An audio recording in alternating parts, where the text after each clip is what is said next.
Welcome to the Winning Edge Investments Podcast. Winning Edge Investments provides industry-leading horse racing and sports betting tips, ratings and education, enabling you to invest intelligently and treat your betting like a business. Go to www.winningedgeinvestments.com to learn more about how you can start to supercharge your betting bank immediately. Treat your betting like a business and invest intelligently with Winning Edge Investments. Today we're joined by Vin Cox, the Managing Director of Godolphin Australia. G'day Vin, how are you? Yeah, good morning Brad, I'm going well, and you? Yeah, that's the way mate. Yeah, very well, both in lockdown, so interesting times for the racing industry as well, I guess, isn't it? It is, I mean, obviously we're getting a little bit used to it these days, which I'd rather we didn't, rather we got back to some sort of normalcy, but the industry rolls on, racing continues. It's tough on all staff across all stables and all participants, but fortunately we can watch it and enjoy it, so hopefully that can continue. Yeah, one of the positives of the racing industry. Firstly, tell us about your role. How did you get into racing and into the role at Godolphin? A bit of a long story. I grew up in central west New South Wales on a farm, and my grandfather and father and uncles were very keen on racing, and bred and raced a few horses non-commercially, and so that's sort of spawned my interest in racing, and then off to boarding school, and for lack of something to do, found my head in the form guide, and the passion sort of developed and grew from there. And soon after leaving school and a stint at university and things like that, I ended up at Inglis in Sydney, and had 15 years there working for Reg Inglis, which was just fantastic. And then about 8 years working for myself as a bloodstock agent, and then I was called by the Magic Millions crew to come up there, and I was the managing director up there for near on 8 years, and thoroughly enjoyed that. And then I got the tap on the shoulder to come across to Godolphin. So now I'm Managing Director of Godolphin Australia, and been there just over 3.5 years. So it's been a good ride. Must be one of the best racing jobs in Australia, I reckon. Oh, there's worse jobs than mine, I'm not going to tell you that. Definitely. So tell us about your day-to-day role. What does it involve? Oh, look, I mean, it's Godolphin. It's a very big organisation. We have 300 staff. We have 700 odd horses. We have 7 different sites around the country in New South Wales and Victoria. So between all of that, there's a lot to consider. So day to day can vary. One day might be head in the racing side of things and talking to James and the racing team. The next day might be around the horses and the stud farm and the stallions and the mares and the yearlings and the weanlings. And then other days it might be marketing, promoting what we do at Godolphin, promoting our stallions through Darley and those sort of things. And then there's a sort of a political and industry element to it, which obviously Godolphin and myself are, as an individual, are fairly active in. So there's enough to worry about, enough to keep you busy, and put it this way, I'm not looking for something else to do at the moment. Yeah, it sounds very interesting, multifaceted, I guess. So a lot of people just see the Blue Jackets going around at the races day in, day out. How would you describe Godolphin on a global scale and what it does in Australia? Godolphin, obviously we're the probably biggest single entity in the world, no question. We're massive in Europe, very big, and having a very good run in America currently. We've got a successful operation in Japan as well, and here in Australia we're obviously again the single biggest entity in this part of the world. We're not the biggest by numbers from a stable perspective, but certainly the biggest owner. And our Darley operation is equal biggest in terms of number of stallions that we stand. But we're very proud of who we represent and who we work for. We're hugely proud of the success that we've had and the quality of bloodstock that we get to produce at the races and breed with, and our stud farms. They're trophy assets. So it's a high-end operation. We like to operate at the elite level and have elite results. So that's sort of our mandate, and everyone sort of strives and drives towards that goal. How's COVID changed things on a global perspective, from internationally to Australia, then Sydney to Melbourne? How has it changed how you operate? For day to day, not hugely, funnily enough. The ability to move horses around Australia and even indeed around the world hasn't changed. It's more about moving people, as we know. And so as those restrictions or hard borders occur, it makes it a little bit more difficult. What we haven't been able to do is meet. We're a global entity, and the global directors haven't been able to sit in the same room. But with things like teams, it's sort of really dismantled that need to jump on a plane and travel the world and meet up. So, you can sit on a Teams meeting and have somebody, as in our organisation, sitting in Kentucky, someone in Japan, someone in Newmarket, England, somebody in Ireland, and someone in Dubai, and myself here in Australia. And it is as if we are in the same room, talking about the things that we need to discuss and work out as a business. Just branching out on that, with Melbourne Spring coming up and Godolphin usually playing a hand in Melbourne big cup races and the Cox Plate, will there be any runners from Godolphin overseas this year? Or no, unfortunately there won't be. A few things have conspired against that. This is the second year in a row that the Godolphin Europe won't have a runner. You've still got nominations for the big races though? Godolphin Australia, we've nominated in all the big races, the Cox Plates, Caulfield Cups, Melbourne Cups, etc. We've got a very exciting 3-year-old crop coming through, so Caulfield Guineas and Golden Roses and Flight Stakes, etc. So we're hoping for an exciting spring carnival and looking forward to it very much. And you've got Ziegfeld and Collette nominated for the Melbourne and Caulfield Cups? That's correct. It'd be a big step up for Ziegfeld from where he sits at the moment, but he's a European-bred horse, and he's got a profile that potentially could get him out to those distances. But we're the first to admit that he's got a long journey ahead of him to get to that really high level of cup racing. And Collette, she's an Oaks winner, so she's a Group 1 winner over a mile and a half. An elite performer, and so she's an obvious one for us to nominate for the cup races. Collette is due to run potentially in the Wink Stakes Saturday week, or maybe down at the Memsie in Melbourne. We haven't quite decided. She's due to trial over the next few days. Again, she's already trialled once at Hawkesbury, so we'll just sort of see where she is and go from there. And Ziegfeld, he's been racing already, so his next start will be in the Rolling Mile at Hawkesbury. And you've got Anamoe nominated for the Cox Plate. Is he the most exciting horse in the stable at the moment? I think so. His win in the Size Produce was absolutely devastating and scintillating. And when they do that, you're obviously got huge anticipation and excitement for the season ahead. So we're looking forward to getting him and putting mainly on a course towards the Caulfield Guineas. And if he gets to the Cox Plate, fantastic. There's not many 3-year-olds that go through that path, and it'd be exciting if he was competitive at that level.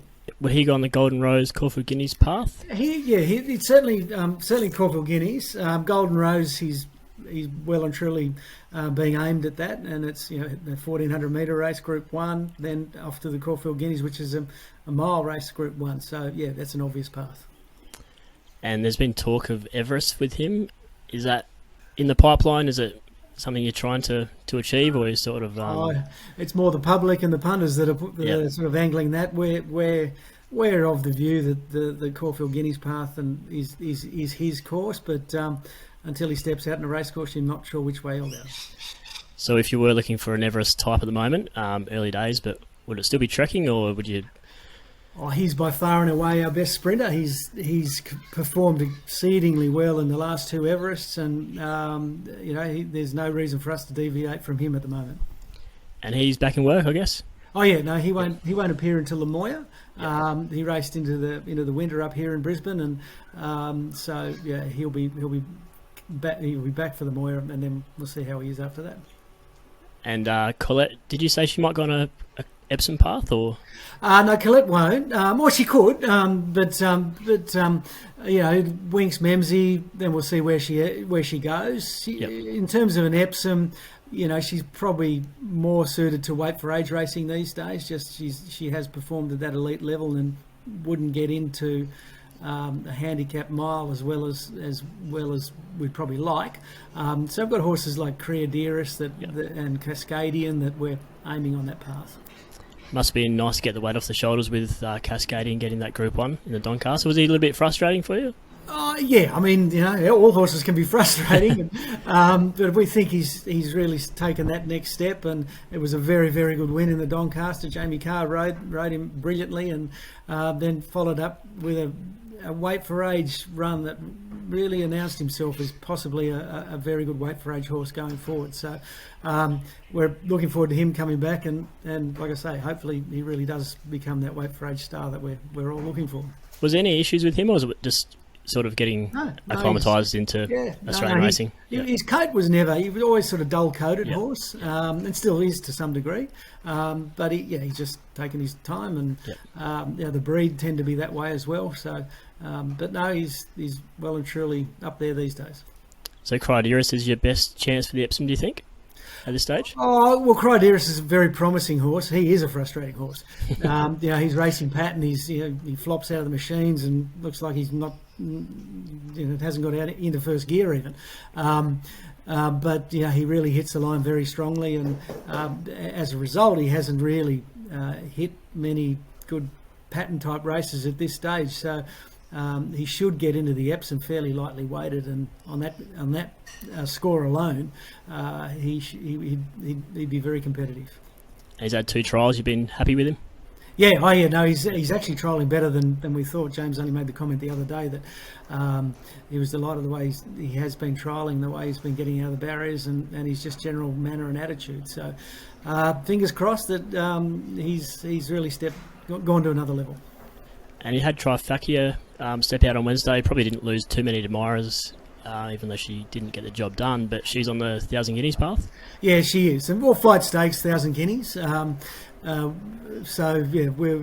obviously you like to win every time you go out, and we're disappointed that she didn't win, but it was a good run nonetheless. Sat 3 deep and sort of facing in a pretty windy, breezy day, but she performed well. We've got high hopes for her, and hopefully she delivers. What about Ingratiating? Is he somewhat of the forgotten 3-year-old in the camp? Well, we haven't forgotten about him. He's a pretty exciting horse. We think, he ran in a Blue Diamond. He came second from a wide gate. He ran third in a Golden Slipper in a checkered run. He's a very, very exciting horse. He's quite a brilliant horse. He's more brilliant than Anamoe, and he'll kick off Saturday week in the Vane Stakes. Any big plans for him, or? Oh, we'll see where he goes, but probably that path in Melbourne into the Coolmore would be our primary aim. A Group 1, 6 furlongs down the straight at Flemington. So races like the Danehill and the Danehill and can't think what the other one is. Straight 6 racing down at Flemington. Yep. And on Saturday you've got a couple of nice horses in. You've got Vinello and Larkspur Run, and they're both known for the 1,000 guineas as well. Yeah, the Larkspur Run's first run back, albeit on a wet track, was a brilliant win. One was very dominant. We've always had a lot of time for her, and she's a well-bred filly, being by Shamadal, and hopefully she can win a stakes race on the way through. Is she absolute top class and a Group 1? Certainly, I wouldn't say that, but if we can knock some black type into her, she becomes a very valuable filly. And Vianello, she's probably not that level, but she's been competitive and she's a nice filly all the same. And happy with Viridine coming back to Randwick after the 5th in the Bletchley? Look, Viridine's in the twilight of his career, and he's an older horse, but he's a stable favourite. He's a seriously good-looking horse, and everyone loves him, having him about. But as I say, he's probably got less bullets to fire than more. And what about Polil and the Rosebud? He's nominated for the Golden Rose and Caulfield Guineas as well. Yeah, well, he's a kindergarten winner and won it very well. And horses that have done that over the last few years have really stepped up and become top class performers in their 3-year-old years. So we're looking forward to seeing him start tomorrow. It's a very deep field and a lot of potential. And potential isn't always realised. So our bloke's done it. We're very happy with him. J Mac to ride. So fingers crossed. What about handspun and promotions? You've got them in the 1400 metre race, I think it is. Yeah, Handspun's a very good mare. She's probably going to be in foal by the time, but hopefully by the time Christmas comes around. And Promotions, he's just a good, consistent horse. So I'm not suggesting they're going to be at the thick end of the spring carnival, but if they can pick up a few races on the way through, it'll be fantastic. Pretty similar profiles for Enfleurage and Destination, or have they got a bit more scope to improve, do you think? Enfleurage, possibly not, but Destination, he's a nice sort of horse. He's probably lower end black type, Group 3 listed type class, maybe squeeze into Group 2 level. And he's again a well-bred horse. He's the son of Exceed, and in the interest of our darling arm of the business and promoting Exceed and Excel, he's a nice horse to have around. Any of the runners tomorrow stand out? I know you've got Stalking at Flemington as well. Anything which is... it's funny you pick up on her. I asked the team with a view of coming on here today which horse I should pinpoint, and they hit on Stalking. So, perfect. So, look, I mean, she's well priced, she's in well, so good each way. Perfect. All right, mate. Anything any horses we haven't covered there which have maybe going under the radar, or ones which I've missed? I think I've tried to touch on most of them. No, I think that pretty much covers most of them. Just checking my list here. I mean, a couple of mares that we're fairly excited about that are, they're right there on the fringe of being top level. Mares like Emanate and Talieu. They'll come through the mare stakes races in the sprinting racing. So we're looking forward to seeing them back, and otherwise unwrapping our 2-year-olds. And from what the team tell me, we've got an exciting crop of 2-year-olds coming forward, so looking forward to getting them on the track. Sounds good, mate. Just quickly, what's been your most memorable win with your time at Godolphin, and maybe even your favourite horse? Put you on the spot there. Yeah, put me on the spot. Look, I mean, I think the trifecta and the Golden Slipper was pretty exciting. That was a phenomenal day. It's one of the majors in Australian racing, and to come 1, 2, 3, and it was a great result across so many levels. In that, it's a broad team at Godolphin. Not only the racing side, but the breeding side, the stallion side, the marketing arm, the gardens team. Everyone sort of contributes something, and it's the sum of the parts that make the total. And when you get a total of a trifecta in a Golden Slipper, it's pretty special for everyone. So I'd have to say that was a very special moment.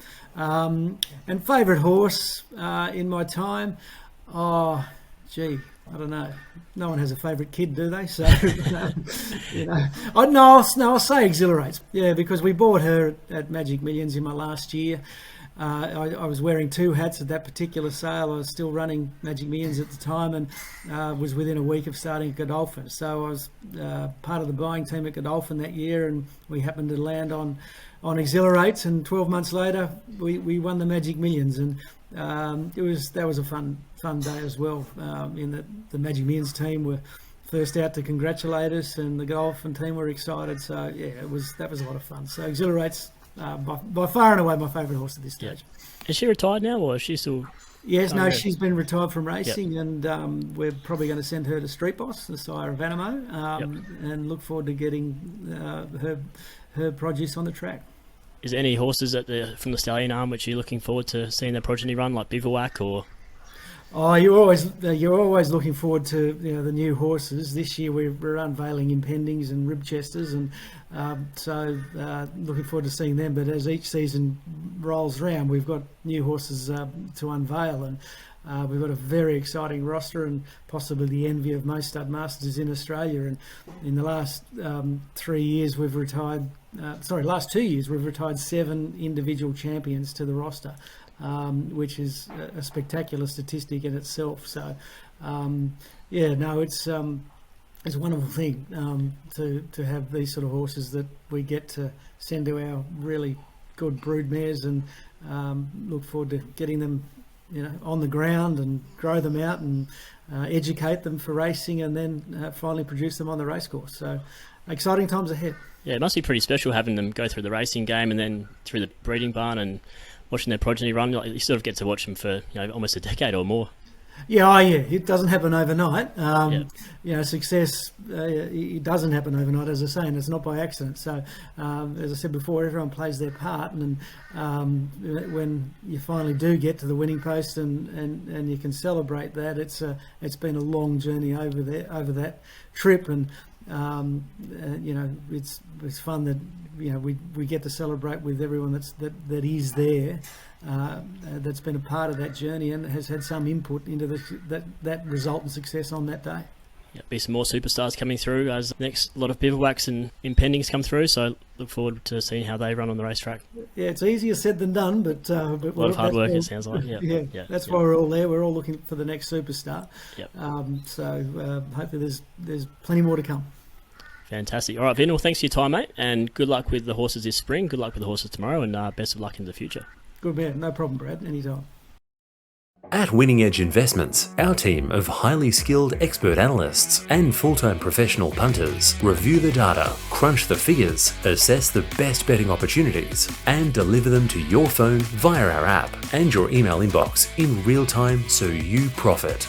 Go to www.winningedgeinvestments.com. Look at our membership options, make your choice, and enter the promo code PODCAST to receive a special 25% discount on your first membership just for listening. That's PODCAST in capital letters for a 25% ongoing discount on your first membership. Treat your betting like a business and invest intelligently with Winning Edge Investments.